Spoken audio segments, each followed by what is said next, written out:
Here are the top stories for today, April 15, 2020. Middle-income workers are set to receive aid from the government's 51 billion peso subsidy. The PNP tells local government units to observe exemptions for frontliners and other essential groups during village lockdowns. President Duterte calls on ASEAN leaders to work together to defeat COVID-19. And DOST launches an app featuring efforts to curb COVID-19 and other updates.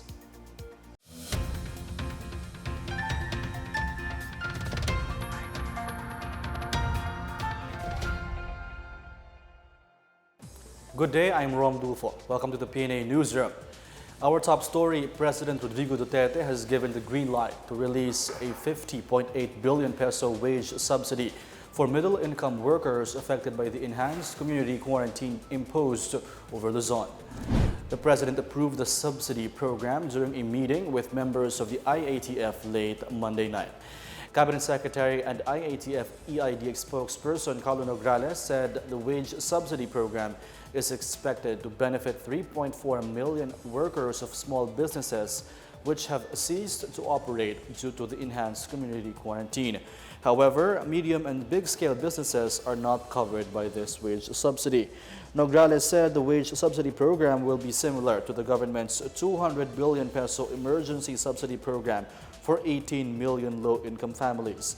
Beneficiaries of this wage subsidy will also get subsidies ranging from 5,000 to 8,000 pesos per family for the months of April and May.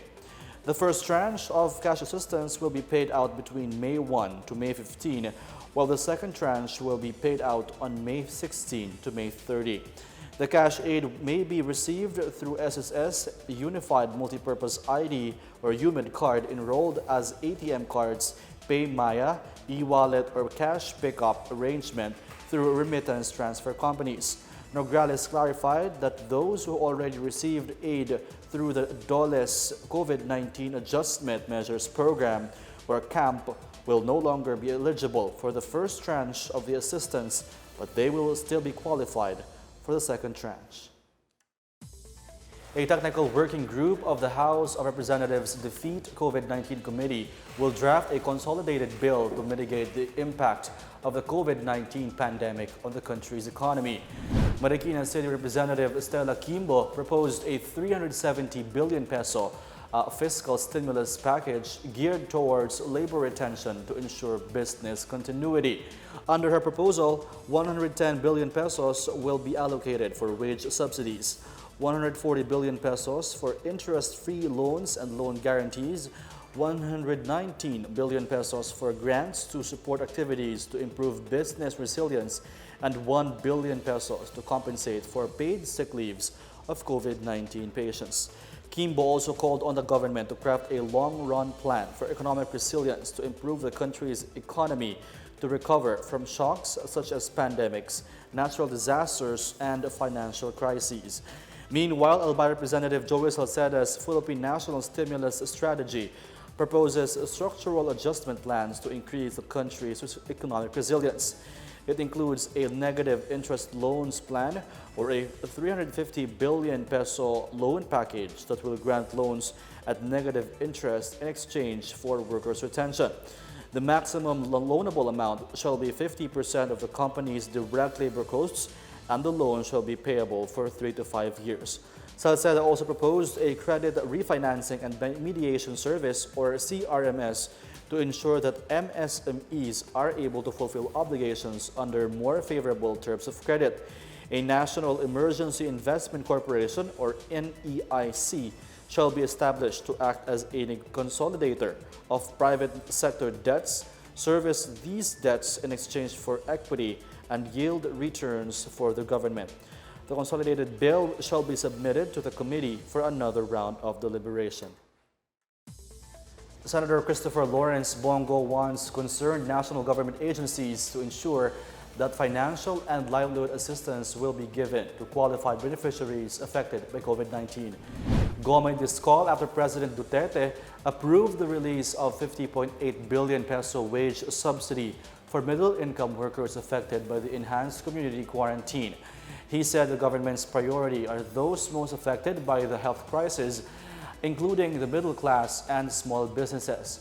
Go also thanked the private companies which have extended help to boost the country's efforts in the fight against the virus and reiterated his appeal to the private sector, particularly big businesses, to help augment the assistance to help the middle class by taking care of their respective employees and communities. He said it is hope that those on top will continue to meet halfway by keeping on augmenting the aid coming from government as well as by taking care of the communities and employees. The Philippine National Police reminds local government units that while they can implement a lockdown in some of their villages, exemptions to the enhanced community quarantine must be strictly observed.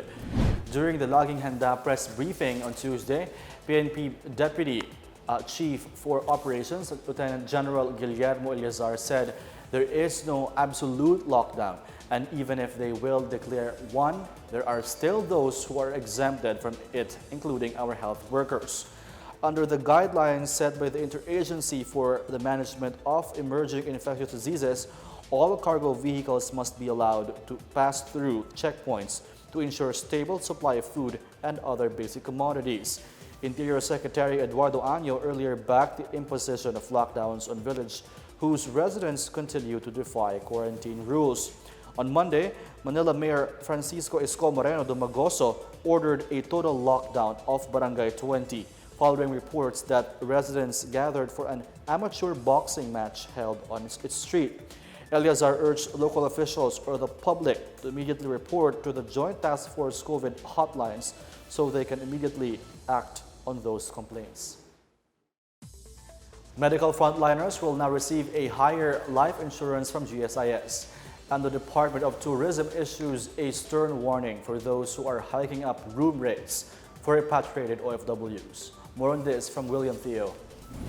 The GSIS on Tuesday announced that it will increase the life insurance of medical frontliners by an additional 500,000 pesos. A GSIS medical frontliner has life insurance of about 300,000 to 500,000 pesos, and the additional amount will raise the insurance to 800 to 1 million pesos. The new insurance policy is on top of the 1 million peso financial aid under the Bayanihan to Heal as One Act. The Bayanihan Fund for Frontliners covers GSIS members under the Department of Health, health offices, hospitals, medical centers, treatment and rehabilitation centers, including local government unit and DOH-supervised hospitals. In other news, the Department of Tourism issued a stern warning to individuals and groups reportedly hiking rates and taking advantage of the room allotments for repatriated overseas Filipino workers during the enhanced quarantine period. This after the agency received reports from the Hotel Sales and Marketing Association that third-party individuals and groups have been approaching accommodation establishments, including hotels, resorts, pension houses, and service departments to negotiate for markup rates intended for OFWs. DOT Secretary Bernadette Romulo Puyat warned both the third-party negotiators and conniving accommodation establishments on the legal repercussions of activities that take advantage of the OFWs and even the stranded tourists. Meanwhile, the Department of Foreign Affairs extending the suspension of its consular services in Luzon until April 30 due to the enhanced community quarantine. Passport applicants with confirmed appointments from March 9 to April 30 will be accommodated at the consular office near them or where they made their appointments beginning May 4 until July 31, Mondays to Fridays. Applicants with questions or emergencies are urged to get in touch with the consular office where their appointment was scheduled or send an email at oca.concerns@dfa.gov.ph or passportconcerns@dfa.gov.ph.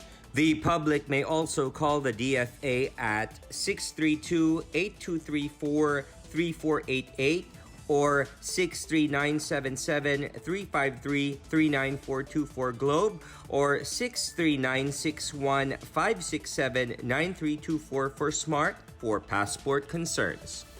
For the PNA Newsroom, I am William Theo.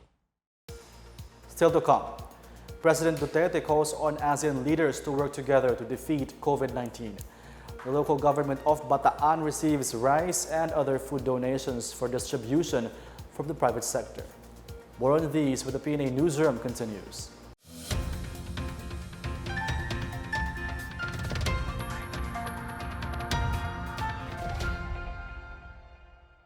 Sa matinding laban natin sa Coronavirus Disease 2019, sugpuin din natin ang pagkalat ng fake news. Huwag magbahagi ng impormasyon na hindi tiyak ang pinagmulan. I-check mabuti ang source ng balita.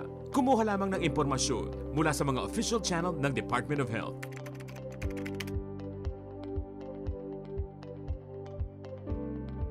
Huwag magpadala sa maling balita, basta't sama-sama at laging handa. Kaya natin to. Isang paalala mula sa DOH, PCOO, KBP at ng himpilang ito.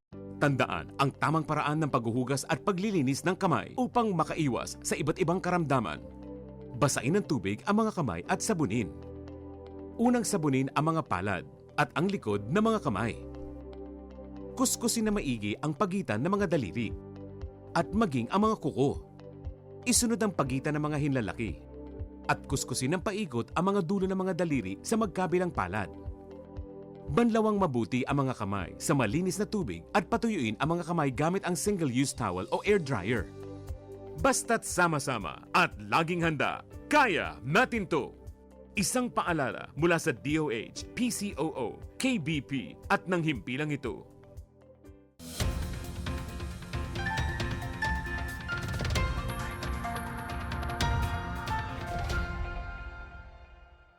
President Duterte joined his fellow Southeast Asian leaders in a virtual meeting to discuss ways to defeat COVID-19. During the meeting, the president acknowledged that ASEAN is in the middle of an unfolding catastrophe, which is unprecedented in scale and devastating in impact for all. He stressed the need to boost production and facilitate intra-ASEAN trade of vital medicines and medical equipment and supplies, saying the Southeast Asian nations' healthcare systems are under increasing stress due to the rise in COVID-19 infections. The president said ASEAN should also remain open for trade to ensure the supply chain connectivity and the smooth flow of goods within the region. He said food security is key in maintaining socio-economic and political stability. The third point the president raised was the ASEAN support for vaccine and research and development initiatives.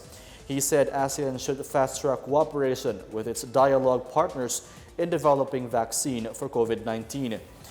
President Duterte also said the Philippines is ready to join clinical trials for COVID-19 treatment in an effort to stop the further transmission of the new coronavirus and called on his fellow ASEAN leaders to establish an early warning system for pandemics in the region.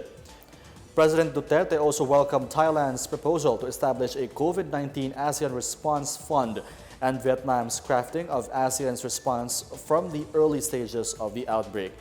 He also took note of Brunei Darussalam and Singapore's timely assistance to the Philippines. The Department of the Interior and Local Government, or DILG, has issued show-cause orders against 5 local officials for violating the enhanced community quarantine guidelines issued by the national government. 3 provincial governors and 2 mayors were given 48 hours to explain why no administrative cases should be filed against them for negligence, dereliction of duty, and violation of the Bayanihan to Heal as One Act. Interior Secretary Eduardo Año said more show-cause orders will be issued in the next few days after the DILG has exhausted all avenues of dialogue with the LGUs. 4 barangay officials from Quezon City and Caloocan City were recently issued show-cause orders for violation of physical distancing measures and prohibition against mass gathering guidelines under the ECQ. DILG encouraged the public to report negligent officials to the DILG hotline 8888-911 and the DILG Public Assistance and Complaint Center at 028925-0343. The private sector is helping provide food for residents in Bataan through its rice and food donations. More on this and other news from the provinces from Janice Cabin. Bataan Governor Albert Garcia on Tuesday assured residents in the province that they do not have to worry about shortage of food during the enhanced community quarantine as donations are continuously pouring in. The provincial government has been distributing food packs, hygiene kits, and 25 kilos of rice to each household in the province's 236 barangays. The provincial government has also set aside 41 million pesos to feed over 136,000 households considered as the poorest of the poor through the Kusina sa Barangay program.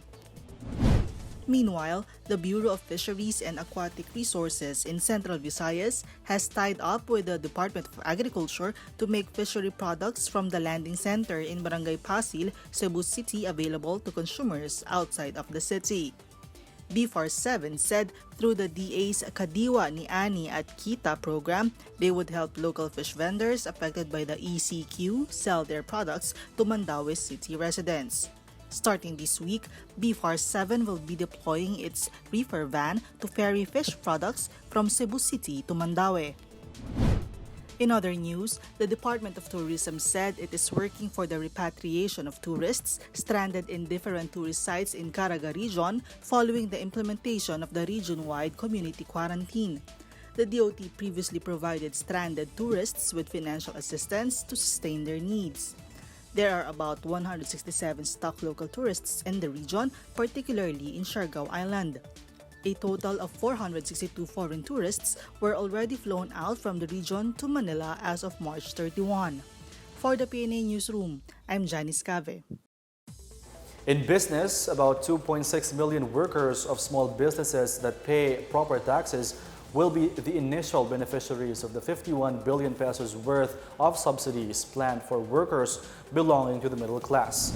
Finance Undersecretary Carl Chua said when the government implemented the enhanced community quarantine in Luzon, LGUs in the Visayas and Mindanao followed suit with different levels of quarantines. This shut down most businesses except essential services like the supermarkets, drugstores, and related logistics.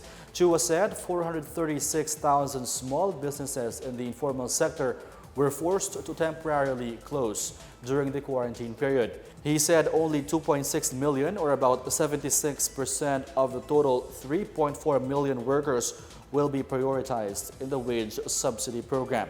Chua said they will also help the remaining 800,000 workers whose employers are not compliant to BIR and SSS rules, but they will be a second priority.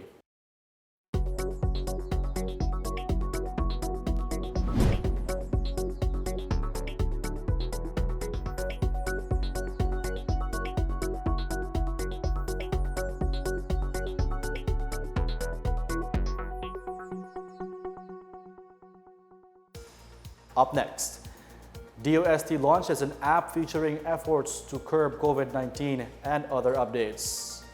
And an expert cites the benefits of work from home for employees. The PNA Newsroom returns after these reminders.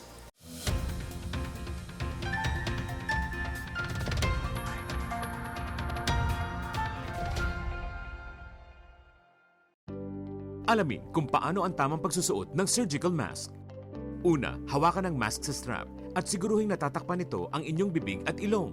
Tandaan, ang may kulay na bahagi ng mask ang dapat nasa labas. Ito lamang ang tamang paraan ng pagsuot nito. Ihulma ang nose piece o maliit na metallic strip ayon sa hugis ng inyong ilong. Iwasan ang paghawak sa inyong ilong at bibig. Kung marumi na ang mask, hubarin ito gamit ang strap at itapon ito sa isang basurahan. Siguruhin ang maayos na paghuhugas ng kamay gamit ang sabon at tubig. Ang surgical mask ay dapat gamitin ng mga pasyenteng may sakit sa baga o mga taong mayroong ubo, sipon at lagnat, mga nag-aalaga sa mga may sakit, at mga healthcare at frontline workers. Maaari ring magsuot nito kung kayo ay pupunta sa matataong lugar. Basta't sama-sama at laging handa, kaya natin to! Isang paalala mula sa DOH, PCOO, KBP at ng himpilang ito. Alamin ang tamang paraan ng pag-ubo upang mapigilan ang paglaganap ng Coronavirus Disease 2019. Ugaliing magdala ng panyo o tissue. Kung uubo o babahing, takpan ang buong ilong at bibig gamit ang panyo o tissue. Kung walang dalang panyo o tissue, maaaring gamitin ang braso na pantakip. Kung nakararamdam na kailangan umubo o bumahing, agad na dumistansya sa mga tao sa paligid. Huwag dumura kung saan-saan, gumamit ng tissue at itapon sa basurahan. Ugaliin ang paghuhugas ng kamay at paggamit ng alcohol o hand sanitizer upang mamatay ang mikrobyo. Basta't sama-sama at laging handa, kaya natin to! Isang paalala mula sa DOH, PCOO, KBP at ng himpilang ito.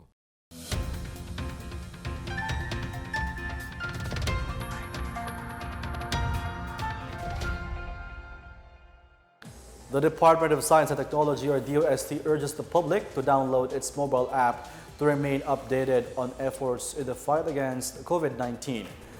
DOST Secretary Fortunato de la Peña said the mobile application is downloadable in Android phones via Google Play. The DOST mobile app contains information on research and development, call for research proposals, and technologies that are ready for production, among others. There's also a special section for DOST's COVID-19 efforts. These include the funding of the locally developed COVID-19 test kits, study on using virgin coconut oil to fight COVID-19, the use of RX box telehealth device at the Philippine General Hospital, or PGH, production of face shields and face masks, and the co-development of the rapid pass system for frontliners. De la Peña said the DOST also started producing ventilators. Through this app, the DOST wants the public to see how Filipino inventors and researchers contribute to society. In our foreign news, a Turkey-based digital expert said the work-from-home arrangement is proving to be more productive than expected as it becomes the new norm amid the coronavirus pandemic. Consultancy firm Mezzo Digital said once things go back to normal and cities emerge out of lockdown, firms will introduce remote working models as a regular practice. It said work from home has significantly improved employees' motivation levels, noting that people waste their time on the road and spend less time with their families. The cost of doing businesses also reportedly declined significantly due to online meetings and sales. Even after the pandemic, companies should continue to work remotely once a week to enhance productivity. However, for increasing efficiency, managers should inform employees about the working hours so they can adjust their time accordingly. The coronavirus has claimed 1,101 lives in Turkey. More than 52,000 people have been infected with the virus and nearly 3,000 have gone on to make a full recovery. Army reservists are helping in the fight against COVID-19 by showing their way of Bayanihan. Reservists in Bukidnon have volunteered to distribute relief goods to frontliners as soldiers are occupied manning the quality control points in the province. Starting April 8, around 20 Army reservists visited the various service lines to distribute improvised face shields and food items to frontliners. They also received food baskets and some 800 meal packs. Chowking Valencia City also took part in sponsoring the food packs. Major Renato Doroteo, 1003rd Community Defense Center Director, lauded the contribution of the Army reservists in the province of Bukidnon during their security and transport operations. Colonel Ferdinand Barandon, Army's 403rd Brigade Commander, said these acts of volunteerism from the private groups and reservists uplift their morale and encourage them to continue to work. The Philippine National Police in Region 10 reports that measures are in place to maintain peace and order while staying healthy as the COVID-19 pandemic continues. Reggie Paculba with the news. Sustaining peace and order amid the coronavirus disease or COVID-19 pandemic, the Philippine National Police or PNP Regional Office 10 strictly enforces the local government unit's order on imposing curfew and social distancing. On the prevalent cases of curfew violators, PNP Regional Director Brigadier General Rolando Anduyan said during the Norming COVID-19 Response Task Force press conference on April 14, the local police personnel are assigned in localities under the directive of the General Headquarters of PNP but are also implementing local ordinances of their respective LGUs. For the violation of curfew, that's an ordinance issued by yung municipalities and the local governments. So whatever penalties that they impose, yun ang ipapalo namin. Siyempre, ang sabit yan sa fiscal, then yung probable cost, then kung ano yung punishment na binigay ng ordinances na issued by the LGUs, yun ang nasusunod. As for the issue on sufficiency of police forces while adhering to the directive of establishing various checkpoints at the boundaries of the local government units, Anduyan assured the public that PNP has enough personnel to augment any local police office that need additional elements. He also reminded the public of the observance of social distancing, especially while riding on motorcycles. Based on the DOTR, it's explicitly state there that yung riding in tandem is talagang prohibited. But based on our APOR, wala man naka-indicate dito precisely. But again, nag-issue magod ang DOTR ng guidelines, so we have to follow. So we discourage yung angkas delete na pwede based on the DOTR guidelines. On the health status of PNP personnel, particularly on COVID-19 infections among the personnel under his command, Anduyan said they do not have any single report of personnel who have symptoms of COVID-19. He, however, admitted that at the early stage of the pandemic, few of his men voluntarily took a 14-day quarantine due to local travel history. All cases turned out negative after the lapse of the quarantine period. For the PNA Newsroom, Retchi Paculba, Philippine Information Agency, Cagayan de Oro.